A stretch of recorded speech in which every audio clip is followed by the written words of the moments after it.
الشيطان الرجيم بسم الله الرحمن الرحيم الحمد لله رب العالمين والصلاة والسلام على رسولنا Muhammad وعلى آله وأصحابه أجمعين. I tërë falënderimi i takon Allahut Azza wa Jall, paqja dhe shpëtimi qoftë mbi Muhammedin sallallahu alaihi wasallam, mbi familjen e tij, mbi shokët e tij dhe mbi gjithë besimtarët të cilët e pasojnë rrugën e tij deri në ditën e Kiametit. Sot inshallah me lejen e Allahut Azza wa Jall do të flasim rreth temës disa gjëra që i harxojmë kot dhe inshallah me lejen e Allahut Jalla Shanuhu wa Jalla Jalaluhu do t'i cekmi ato vepra, ato punë të cilat i shpenzojmë, i harxojmë aty ku nuk duhet dhe aty ku nuk është i kënaqur Allahu Jalla Shanuhu wa Jalla Jalaluhu. E para është ilmi, dituria që e harxojmë duke mos vepruar sipas asaj qysh Allahu Jalla Shanuhu wa Jalla Jalaluhu na ka porosit. Shohim shumë njerëz të dijshëm, njerëz të cilët e njohin fenë e Allahut, njerëz të cilët e njohin Islamin, por se nuk veprojnë sipas saj dhe shpesh herë i lakojnë çështjet, i devijojnë çështjet e fesë. Kjo ndodh për shkak se për çështje të dynjas, për shkak të kajtëmës, për shkak të përfitimeve të kësaj bote. I keni pa shpesh herë kur i pyet hoxhallarët dhe i thu hoxh, a është e lejuar me knu qelime, a është e lejuar me knuën me vlut, a bën me shku te tyrbe dhe te varrezat, me ju lutën atyne, a bën me knu tallkin tek varrezat e kështu me radhë, edhe pse e din të vërtetën, e din hakun, por se e shtrembrojnë atë të vërtet dhe për çështje të kësaj bote janë gjendje që mos ta tregojnë diturinë të cilën e kanë marrë. Dhe çka? Ato gjëra të ndalume, ato gjëra të cilat janë të reja në fe, bidate, i lejojnë dhe i bojnë me një rang shumë të lartë dhe i arrisin vlerën atyne, saqë njerëzit edukohen me atë punë, me ato gjëra dhe kujtojnë se vërtet këto punë janë bereqet i madh, sjellin të mira dhe fat në atë familje. E dyta, prej veprave që i shpenzojmë kot janë punë tona, vepra tona. Harxohen duke i kry pa sinqeritet. Harxohen duke i kry pa niyet të pastër. Sa njerëz i falin 5 kohë namaz, agjerojnë, japin sadaka, bojnë haxh, por se nuk kanë dobi prej atyne punëve. Nuk kanë dobi prej atyne veprave as pak. Pse ndodh kjo? Për shkak se nuk kanë pas sinqeritet, nuk kanë pas niyet të mirë në kryerjen e atyne veprave, në kryerjen e atyne punëve, dhe e dim se bazë për me të pranu një punë te Allahu Azza wa Jall është niyeti dhe sinqeriteti, që ajo vepër të kryhet vetëm se për hir të Allahut Jalla Shanuhu wa Jalla Jalaluhu. Tregohet një rast në kohën e selefit, thot kishte qenë një njeri duke e fal namazin xhami, pra kishte qenë i vetëm dhe hyn dikush pas tij.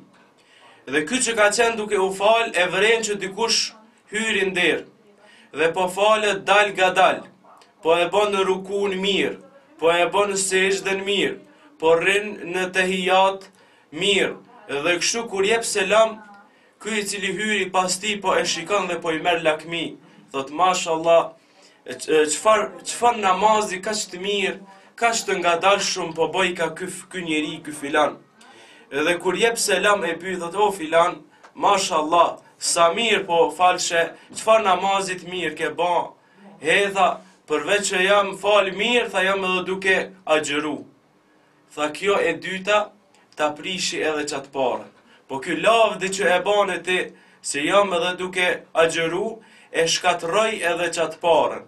Kjo do të thot se njeriu duhet që të ketë sinqeritet dhe niyet të mirë, dhe punë t'i kry vetëm se për hir të Allahut Azza wa Jall, dhe mos të kërkoj që njerëzit ta lavdrojnë, mos të kërkoj që njerëzit thonë, a e pa filani se si dha, a e pa filani se çfarë namazi, a e pa filani ish ba haxhi. Për këto gjëra, këto fjalë, muslimani duhet që t'i largoj prej mendjes së tij dhe punë t'i bëj vetëm se për hir të Allahut xhalla shanuhu. E treta që ne e shpenzojmë kot është pasuria. Sa njerëz e harxojnë pasurinë në vepra që nuk është i kënaqur Allahu xhalla shanuhu wa xhalla xhelaluhu. Sa pasuria shpenzohet në alkool. Sa pasuria shpenzohet në duhan. Sa pasuria shpenzohet në lojra. Sa pasuria shpenzohet në për kazino. Sa pasuria shpenzohet në për kafene. Sa pasuria shpenzohet në për fishek zjarë kur jenë viti i ri. E kështu me radhë, krejt kjo pasuri, po t'i shpenzu në dobi të njerëzve, po t'i shpenzu në rrugën e Allahut xhalla shanuhu wa xhalla xhelaluhu, atëherë njerëzit kishin me pa hajër shumë edhe në këtë dunja, por edhe botën tjetër para Allahut ku do dalmi xhalla shanuhu wa xhalla xhelaluhu. Pra edhe në këtë botë ja kishin lehtësu jetën njerëzve, ja kishin lehtësu jetën i fukarave, jetimve, atyre të cilët kanë nevojë, talebeve e kështu me radhë, po t'ishin shpenzu ato para në rrugën e duhur në aty ku ka porosit Allahu, e jo në për harame ku e hidhërojmë Allahun xhalla shanuhu wa xhalla xhelaluhu. E katra që e kemi harxhu është zemra jonë. E kemi harxhu zemrën tonë duke i dasht idhujtarët, duke i dasht qufart, duke i dasht artistat, duke i dasht, dhe më thonë, sportistat e shumë njerëz të pavlerë në këtë botë, kurse e kemi lanë zemrën bosh ndaj dashurisë së Allahut xhalla shanuhu wa xhalla xhelaluhu. Tash zemrat tone janë të mbushura me dashuri për njerëz, me dashuri për krijesa, me dashuri për artist, me dashuri për këngëtar, dhe në atë zemër ku është dashuria për haramin, nuk ka vend dashuria për Allahun dhe për Muhammedin sallallahu alaihi wasallam. I keni pa sot të rit dhe të reja tona se si dëshirojnë që t'i përngjasojnë jo muslimanve, që t'i përngjasojnë qufarve, që t'i përngjasojnë në veshje, në dukje, në frizur e kështu me radhë. Kurse nëse dikush prej muslimanve dëshiron që t'i përngjasoj Muhammedit sallallahu alaihi wasallam, njeriut më të zgjedhur në rruzullin toksor, njeriut më të dashur të Allahu xhalla shanuhu wa xhalla xhelaluhu.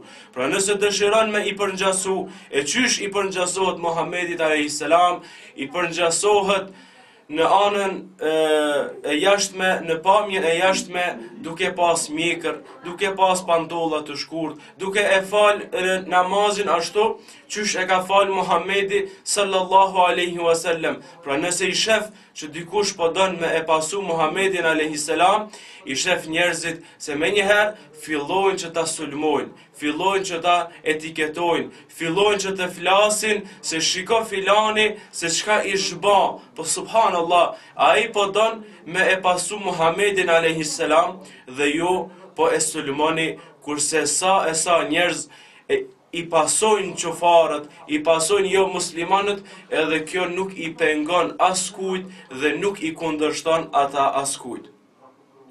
E pesta që e kemi harxhu ose i shpenzojmë kot, janë edhe gjymtyrët tonë, trupi jonë, shpirti jonë, zemra jonë, është duke u shpenzu në gjëra të kota, e shumë pak e lodhmi veten për Allahun azza wa jall.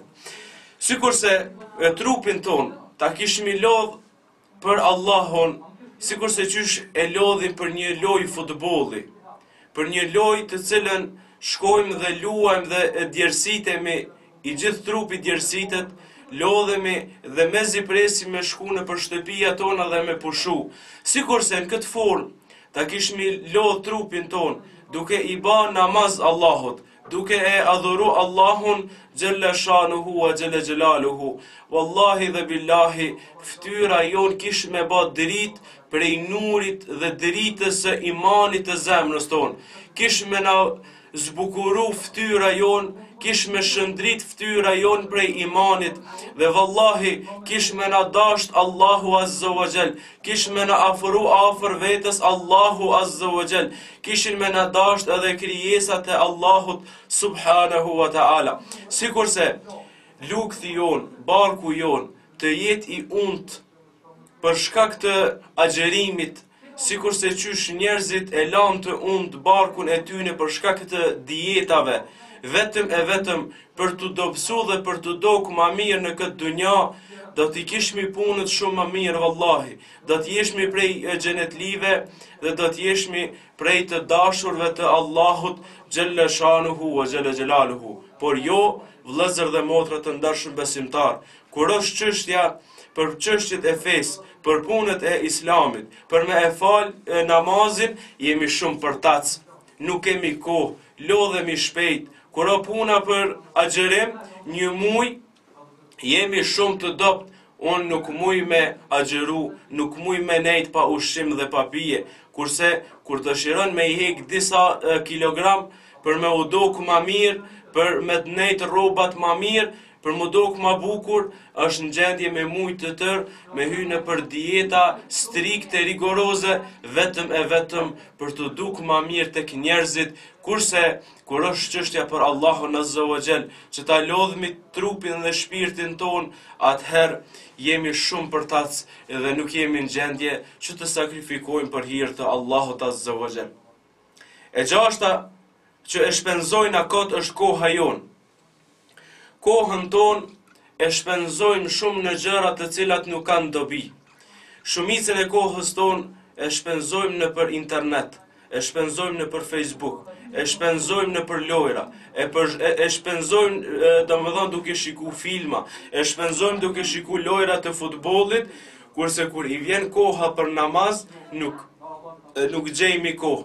Kur vjen koha për me shku në xhami, nuk kemi kohë. Kur vjen koha me shku me ngu një ders, ku ka ders hoxha dhe të regon ligjerat, atëherë nuk kemi kohë. Dhe i keni pa njerëzit në për xhamia, nëse imami e zgjat pak hutbën më shumë se zakonisht, me njëherë njerëzit i shikon se nuk po bahen bashrahat, po dojnë me kry ma shpejt dhe me dal jashtë sa ma parë. Pra nuk janë gjendje një orë komplet me ja kushtu, dhe me thonë islamit, me ja kushtu namazit dhe me ja kushtu veprave të cilat kanë dobi për jetën e ti, kurse është në gjendje me qëndru para televizorit me orë të tëra duke shiku filma, duke shiku lojra të futbollit e kështu me radhë. Pra kur është puna për islam, me njëherë bojnë tur njerëzit me dal prej xhamis, po subhanallah, e çka po të pret jashtë? Çka po të pret jashtë që po gutësh atë shumë dhe me dal prej xhamijave, shtëpiave të Allahut Gjelle Shanuhu wa Gjelle Gjelaluhu, ato vende të bekume ku i përfshin rahmeti i Allahut Azza wa Jall.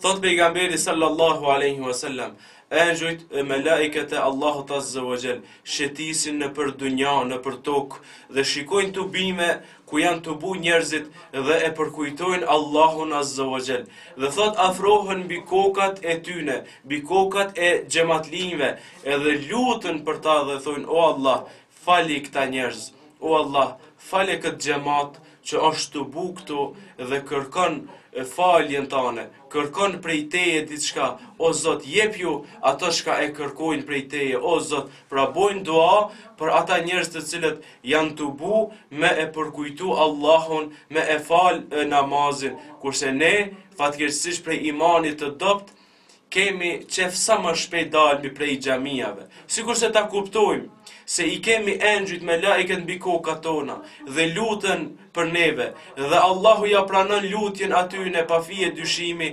atëherë na nuk kishmi me ungut me dal as shpejt prej xhamijave dhe me shku në për shtëpia tona ose jashtë në për rrugë me kalu kohën kot. E shtata që e harxojmë ose e shpenzojmë kot është shërbimi jon, puna jon. Jemi në gjendje që të shërbejmë punëdhënësit, gazdës, në punë ku punojmë, jemi në gjendje që t'i shërbejmë edhe jashtë orarit sa e kemi të caktuar. Jemi në gjendje që kur asnjëherë urdhnat mos t'ia thejmë dhe mos t'ia lakojmë. i marmi urdhnat prej ty, sikurse me qenë prej Allahut Azza wa Jall. Jemi të përpikt në orarin të cilin e ka përcaktu shefi jon, pëndhansi jon. Jemi të përpikt dhe kemi sjellje të mirë ndaj tij, vetëm e vetëm për me e morë një pak të vogël mujore. Kurse atë shërbim asnjëherë nuk ja bojmë Allahut Azza wa Jall. Sikurse të ishmi kaq të përpikt ndaj shërbimeve të Allahut Gjelle Shanuhu wa Gjelle Gjelaluhu, sikurse t'i shërbenim Islamit qysh i shërbejmë krijesave, wallahi çështja e muslimanëve kishte me qenë shumë me një nivel më të kënaqshëm. Muslimanët kishin me qenë shumë më të fortë dhe më të mirë, sikurse t'ju kishmi bind Allahut Subhanahu wa Ta'ala, sikurse qysh i bindemi krijesave të kësaj bote. Për fund, vëllezër dhe motra të ndershme besimtar, do t'i ceki 3 njerëz ose 3 llojet e njerëzve, të cilët do të jenë të penduar ditën e gjykimit, do të jenë më të penduarit ditën e gjykimit, dhe ata janë një njeri i cili ka pas rob në pushtetin e tij, dhe kur dalin para Allahut, ma shumë punë të mira ka bë robi i vetë se sa zotriu. Pra ma shumë ka bë punë të mira ai rob i cili ka qenë nën kompetencën e zotriut, por ka bë punë më të mira për Allahun Azza wa Jall, se sa ky njeri, ky zotni, ky do të jetë i pendum kur e shef robin e vet më lart se ky. Lloji i dytë i njerëzve do të jetë ai njeri i cili ka pas pasuri, por i ka qenë koprac, nuk e ka shpenzu ato në rrugën e Allahut Gjelle Shanuhu wa Gjelle Gjelaluhu, dhe kur vdes ajo pasuri ju jetë trashëgimtarëve ti që do të jenë musliman, që do të jenë besimtar dhe japin sadak prej pasurisë që e kanë trashëgu prej prindit të tij. Dhe i treti do të jetë dietari që ka pas dije, por nuk ka përfitu nga dija e tij. Ja u ka mësu njerëzve dijen, dhe ata e kanë mësu dijen prej tij, ata kanë përfitu dhe kanë hes të para, kurse ky njeri prej diturisë së vet nuk ka përfitu kurrë. Vëllezër dhe motra të ndershëm besimtar, e lusmi Allahun Gjelle Shanuhu wa Gjelle Gjelaluhu që mos të jemi argat të shejtanit, mos të jemi punëtor të shejtanit, mos të kontribuojmë të keqës, por jetën tonë ta shpenzojmë vetëm aty ku Allahu është razi. Një thanje ose një thanje që e pash frik një ditë dhe më pëlqej shumë, ishte tha, kishin qenë 2 njerëz duke kalu rrugës, duke hec rrugës, dhe ju del tha shejtani përpara dhe dëshiron me jandu kërpeshin njanit. Tha tjetri thot, leje tha mos jandu këti kërpeshin, tha ndo ma mu. Tha jo, ty tha nuk ka nevoj me të ndu kërpeshin, se ti po hec që pa kërpesh ka du une. Po tha që ti që nuk po mngën mu, tha këti po du me ndu kërpesh dhe me e mbajt pas veti. Andaj, e lusmi Allahun Azza wa Jall, mos na bëj neve shejtani argat të vet, punëtor të vet, dhe ta ngojmë ata dhe ta shpenzojmë diturinë tonë kot, dhe ta shpenzojmë pasurinë tonë kot, dhe ta shpenzojmë kohën tonë kot, dhe ta shpenzojmë dashurinë tonë kot, për gjëra të kota e mos ta dojmë Allahun. Pra e lusmi Allahun Azza wa Jall mos jemi prej tyne, e lusmi Allahun Gjelle Shanuhu wa Gjelle Gjelaluhu që jeta jon, vdekja jon, namazi jon, kurbani jon të jetë vetëm se për Allahun Zotin e botrave. Wa quli qawli hadha astaghfirullah li wa lakum. وصقور سميات في السماء صاهرات الخيل كانت مهدنا وعليها قد توارثنا الإباء.